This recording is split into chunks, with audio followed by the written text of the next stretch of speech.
दोस्रो विश्वयुद्ध ताका जापानी फौज विरुद्ध लड्न बेलायत सरकारले गोर्खाली सेनालाई मलाय पठाएको थियो।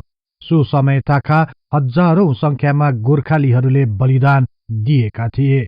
यसै समय ताका एक गोर्खाली सैनिकले दक्षिणी मलायको अनकन्टार घना जंगलमा 7 वर्षसम्म आफ्नो जीवन कष्टकर रूपमा बिताउनु पर्यो। वास्तवमा यस्तो घटना कसरी घट्न गयो? उनी को थिए? उनलाई किन समयमा उद्धार गरिएन? यसबारे आजको कार्यक्रममा चर्चा गर्नेछौं। विश्वास छ सदाझै यो कार्यक्रमलाई पनि उत्तिकै मन पराइदिनुहुनेछ।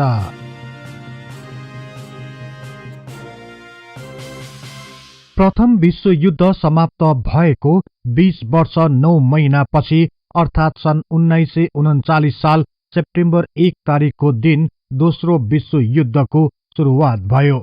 दोस्रो विश्वयुद्ध ताका जापान पनि जर्मनीको पक्षमा उभिन गयो। जापानी सेनाले एसियाको पूर्वीय क्षेत्रहरूलाई आफ्नो कब्जामा लिन सुरु गर्यो। यसपछि भारत स्थित बेलायती सरकारले पनि जापानी फौजको विरुद्ध गोर्खालीलाई उतार्ने निर्णय गर्यो। करिब 2,50,000 गोर्खाली सैनिकहरूलाई बेलायत सरकारले उत्तर अफ्रिका, दक्षिण पूर्व एसिया, युरोप, मध्य पूर्व एसिया र बर्माका विभिन्न मोर्चाहरूको अग्रपंक्तिमा खटाए। सन् 1941 डिसेम्बर ताका जापानी फौज थाइल्याण्ड, मलाय र बर्मा हुँदै भारततर्फ अघि बढ्न थाल्यो। जापानी फौजलाई रोक्न बेलायत सरकारले बर्मा, थाइल्याण्ड र मलायको लागि भिन्न भिन्न सैनिक मोर्चाहरू तयार गरे। यस लगत्तै जापान विरुद्ध लड्न बेलायती सेनाको एउटा मोर्चा दक्षिणी मलायतिर लाग्यो। सो समूहमा 5 बटालियन गोर्खा सैनिकहरू थिए। उनीहरू बर्मा र थाइल्याण्ड पार गर्दै मलायको सीमातिर अघि बढे।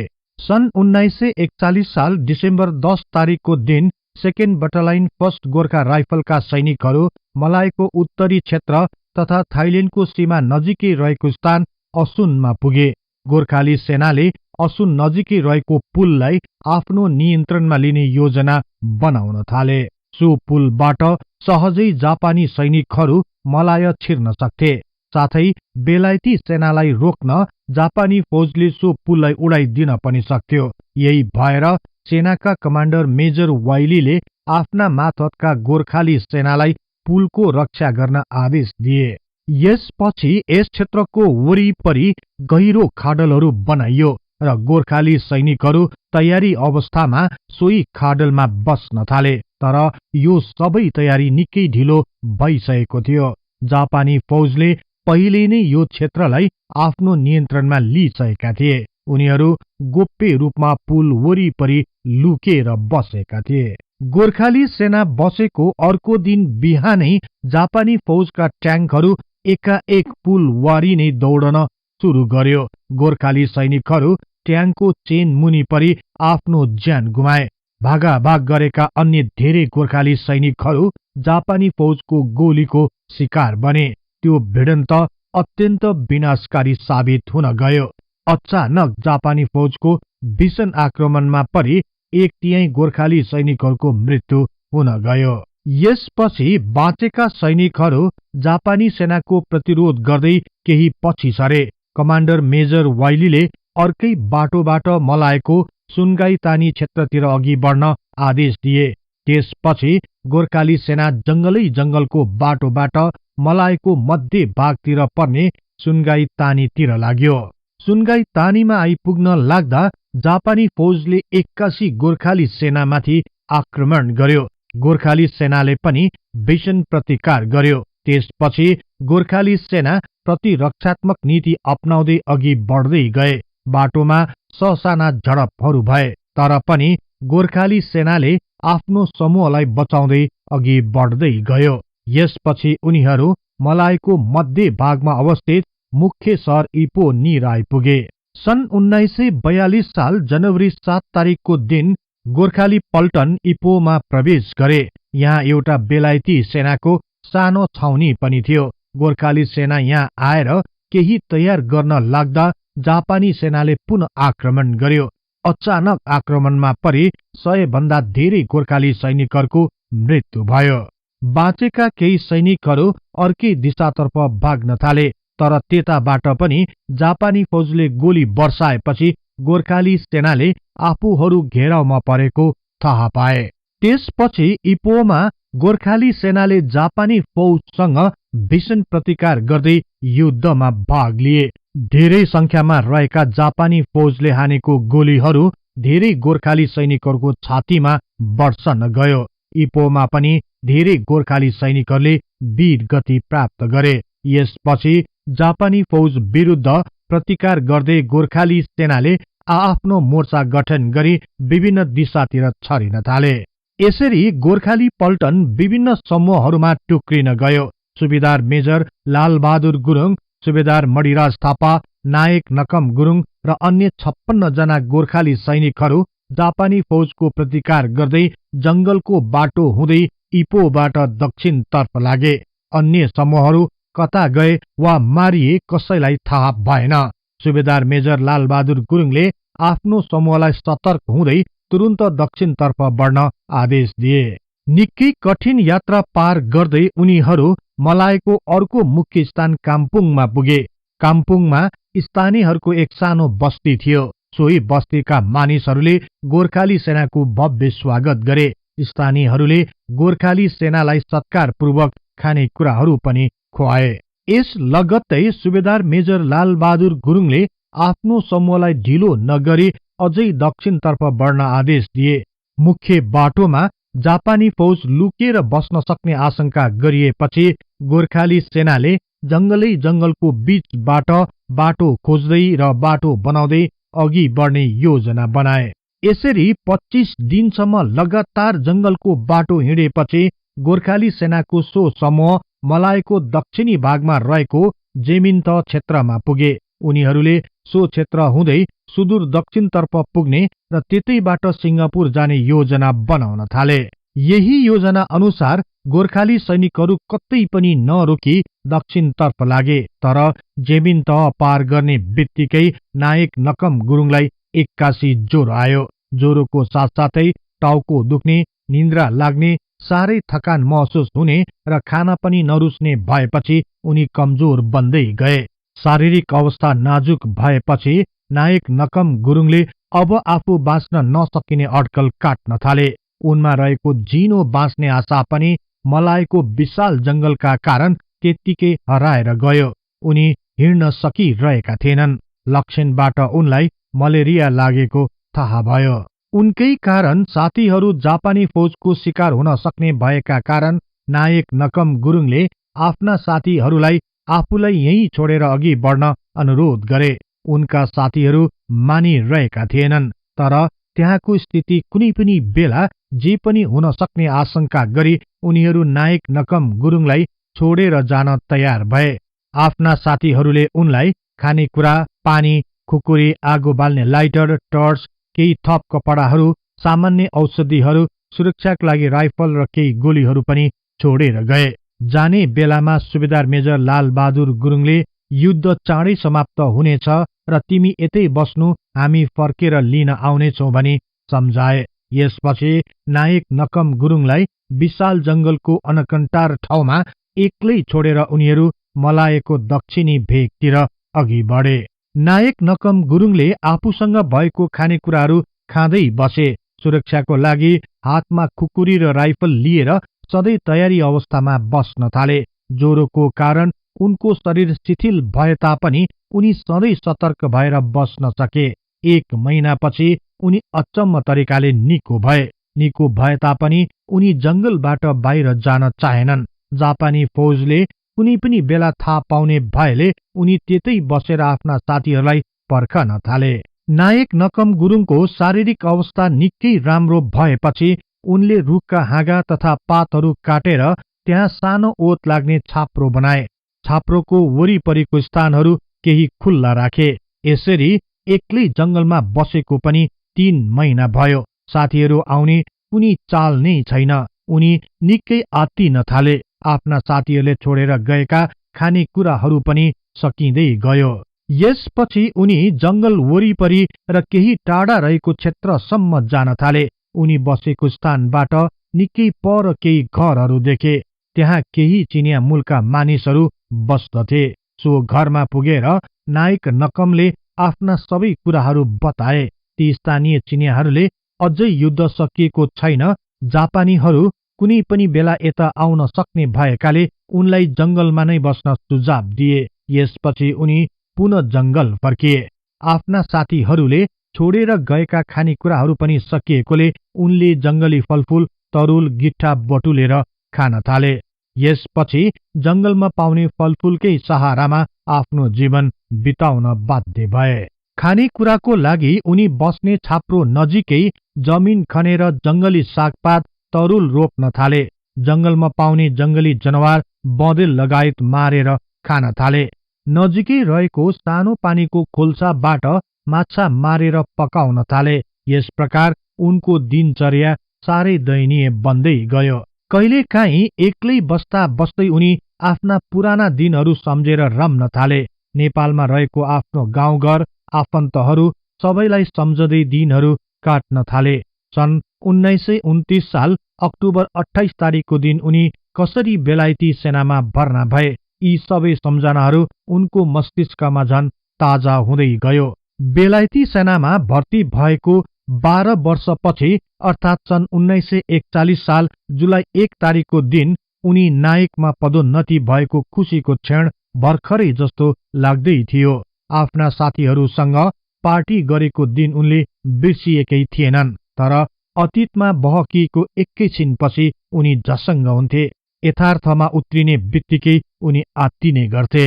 यसरी दिन, हप्ता, महिना र वर्षहरू बित्न थाले। उनलाई समयको कुनै ख्याल नै रहेन, तर पनि उनी साथीहरूको पर्खाइमा बसिरहे। आफ्नो सानो मूर्खताको कारण आफ्नै ज्यान जान सक्ने सम्भावनालाई नकार्न सकिँदैन थियो। यही भएर पनि उनी जंगलभित्र नै एक्लो बस्न बाध्य भए। तर समय धेरै गुज्रिरहेको थियो। उनलाई अब भने बाँच्न कति पनि मन लागेन। जंगलमा नै आफ्नो जीवन बित्ने भए किन बाँच्न पर्यो र भनी उनी आफैलाई प्रश्न गर्थे। प्रश्न सोध्ने पनि आफै, जवाफ फर्काउने पनि आफै भएपछि उनले एक दिन ठूलो कदम उठाउने योजना बनाए। एका बिहानै उनी आफ्नो छाप्रोबाट उठेर रुखका लहराहरू बटुल्न गए। निकै लामो लहराहरू बटुलेपछि उनी छाप्रो नजिकै आए र सो लहराहरू बाट्न थाले। एउटा बलियो डोरी जस्तै बनेपछि सो लहराको डोरीले घाँटीमा सुर्किन लगाए र नजिकैको रुख माथि चढे। रुखको माथिल्लो हाँगामा पुगेपछि आफूले बोकेको लहराको अर्को भागले हाँगामा बेस्सरी कसेर बाँधे।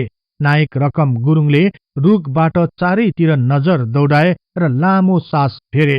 त्यसपछि एकैचोटि तलतिर हाम फाले। सायद शरीरको बेगले होला सो लहरा चुड्यो र उनी नराम्ररी भुइँमा बजारिन पुगे।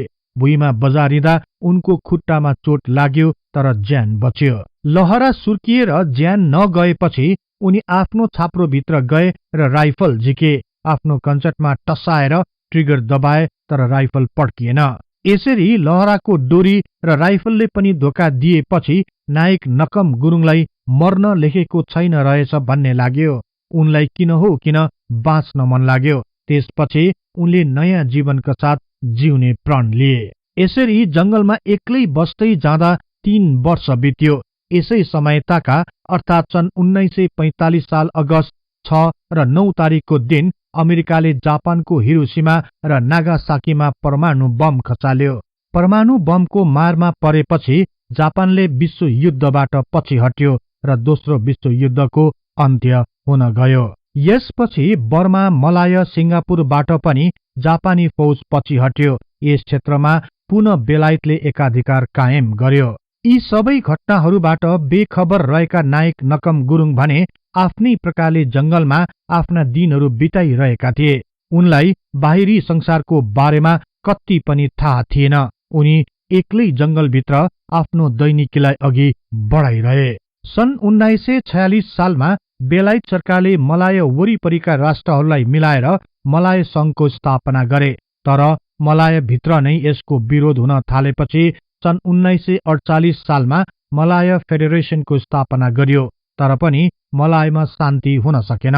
मलायाभित्र कम्युनिस्ट पार्टीका सदस्यहरूले राष्ट्रियताको नाममा बेलायतीहरू विरुद्ध छापामार युद्ध सुरु गरे। यस युद्धमा धेरै बेलायती अधिकारीहरूको हत्या गर्यो। यसरी मलायमा कम्युनिस्टहरूको प्रभाव बढ्दै गएपछि बेलायत सरकारले मलायभित्र संकटकालको घोषणा गरे र कम्युनिस्ट विरुद्ध सैनिक कारबाहीलाई अघि बढाए। सन् 1949 सालमा आइपुग्दा मलायमा कम्युनिस्टहरूको प्रभाव निकै घट्दै गयो, तर हात हतियारधारी कम्युनिस्टहरू मलायको विशाल जंगलभित्र गई संगठनलाई शक्तिशाली बनाइरहेको खबर फैलिँदै गयो। यसले बेलायती सरकारलाई सतर्क बनायो र कम्युनिस्ट छापामारहरूलाई निमित्यान्न पार्न बेलायतले जंगलभित्र सैनिक अभियान सुरु गर्यो। यही सिलसिलामा मलायको दक्षिणी भागमा अवस्थित विशाल जंगलमा गोर्खा सेनालाई खटाइयो। 15,000 गोर्खाली सैनिकहरू कम्युनिस्ट छापामारहरूलाई निर्मूल पार्न जंगलको भित्री भागहरूमा गई जंगल अपरेसन सुरु गर्न थाले। सन् 1949 साल अक्टोबर 20 तारिकको दिन गोर्खाली सेना जंगल अपरेसनको सिलसिलामा जेमिन तहको दक्षिण दिशातर्फ रहेको विशाल र घना जंगलको भित्री भागमा पुगे। गोर्खाली सैनिकहरू अघि बढिरहेको बेला उनीहरूले सामान्य कदकाठीको ख्याउटे झुत्रे लुगा लगाएको लामो बट्टारीको कपाल भएको एकजना मानिसलाई भेटे। गोर्खाली सैनिकहरूलाई देख्ने बित्तिकै सो व्यक्तिले जापानी सेना ठानी लुकेर बसे। त्यसपछि गोर्खाली सैनिकहरूले साँगुरो घेराउ पार्दै लगे। केही गोर्खाली सैनिकहरूले त्यो लुम्रे झाम्रे जंगली मान्छे होला, यसलाई पक्राउ नगरौं भने। केहीले यस क्षेत्रको पुरानो जनजाति होला भनेर अड्कल काटे। तर गोर्खाली सेनाले सो व्यक्तिलाई पक्रेर जानकारी लिने र कम्युनिस्ट छापामार नभएमा छाडिदिने विचार गरे। यसपछि घेराउ गर्दै लगेपछि उनलाई पक्राउ गरियो। जंगलमा भएको त्यो लुम्रे झाम्रे व्यक्तिले गोर्खाली सैनिकहरू बीच भएको सबै कुराहरू सुनिरहेको थियो। त्यहाँ आएको सेनाले पनि आफूले बुझ्ने भाषा नै बोलेको सुनेपछि जंगली भनिएको मानिसले पनि सहजै सेनासँग नेपाली भाषामा नै कुरा गरे। यो सुन्ने बित्तिकै गोर्खाली सैनिकहरू छक्क परे र सो जंगली मानिसलाई छाडी केही पछि सरे र आफूसँग भएको बन्दुक त्यो व्यक्तितर्फ सोझाए। सबै गोर्खाली सैनिकहरूले बन्दुक आफूतर्फ ताकेपछि उनी केही नबोली ठिङ्ग उभिए। गोर्खाली सेनाका कमान्डरले यो पक्कै पनि छापामार हुनुपर्छ, यसलाई नेपाली भाषा सिकाएर हाम्रो सेनाभित्र जासुस गर्न पठाएको हो भनी अन्य सैनिकहरूलाई कराउँदै बताए। यसपछि गोर्खाली सेनाबीच सो व्यक्तिलाई मार्नुपर्ने निष्कर्ष निकाले। तर अन्तिम पटक सेनाका कमान्डरले सो व्यक्तिलाई चेतावनी सहित एक प्रश्न सोधे, तिमी गोर्खा हौ भने तिम्रो कमान्डरको नाम के हो भन्न सक्छौ? यदि सकेनौ भने हामी तिमीलाई अहिले नै गोली ठोक्नेछौ। यतिका वर्षपछि पनि नायक नकम गुरुङले आफ्नो पल्टनको कमान्डरलाई बिर्सेका थिएनन्। उनले तुरुन्तै भनिदिए, मेरो कमान्डर मेजर वाइली हुन्। यो सुन्ने बित्तिकै प्रश्न सोध्ने गोर्खाली सैनिकहरू छक्क परे, किनकि उनीहरूका पूर्व कमान्डर पनि मेजर वाइली नै थिए। यसपछि भने गोर्खाली सैनिकहरू आफ्नो ठाउँबाट उठे र सो व्यक्तिसँग कुरा गर्न थाले। त्यसपछि मात्र उनी 7 वर्ष अघि जापानीको आक्रमण ताका यही जंगलमा छोडिएको एक गोर्खाली सैनिक भएको थाहा पाए। यो सबै थाहा पाएपछि उनलाई तुरुन्तै नजिकैको क्याम्पमा लगियो। शारीरिक अवस्था निकै कमजोर रहेको नायक नकम गुरुङको उपचार थालियो। केही आराम भएपछि उनलाई भारतमा रहेको उनकै पल्टनमा पठाइयो। यसरी बाँच्ने आश पनि मारिसकेका एक गोर्खाली सैनिक नकम गुरुङले नयाँ जीवन पाए। मलायको अनकन्टार घना जंगलमा 7 वर्षसम्म बडो कष्टका साथ बिताएका ती दिनहरू उनको मनभित्र सदैव गढिरह्यो। आफ्नो पल्टनमा आएको केही समयपछि अर्थात् सन् 1949 साल नोभेम्बर महिनामा नायक नकम गुरुङलाई जंगलमा एक्लै रहँदाको तलब समेत उपलब्ध गराइदिएर ससम्मान पेन्सन सहित विदाई गर्यो र उनी नेपाल फर्किए।